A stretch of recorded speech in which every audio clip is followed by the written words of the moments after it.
Hey guys, welcome back to the channel. This is how to change primary email on LinkedIn. So first thing that you will do is of course go to linkedin.com, and now from here guys, just simply go to the me icon over here or your profile icon on the top right, and a drop down will show up, and just simply go for settings and privacy over here. And after that, once you go to the settings and privacy, just simply go for sign in and security on the left side, and now go for the email addresses over here at the top. And now from here, just simply go ahead and click on add email address over here. And after that, an email will be sent to you on your email address. So just simply go check your email. So the email will look something like this.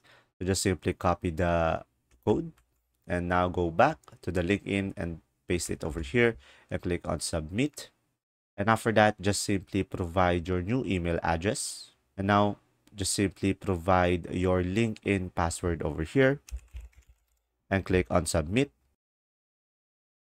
And now after that, guys, as you can see, you should be able to have the secondary email. So if you don't receive the email yet, just simply click on resend verification link. And as you can see, just simply check your email.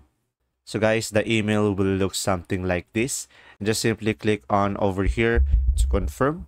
And after that, guys, as you can see, you should be able to have a make a primary button over here in order for you to change it into primary, and just simply provide your password over here to make it a primary. And that's simply about it. If this video was helpful, please like and subscribe, and thanks for watching. See ya.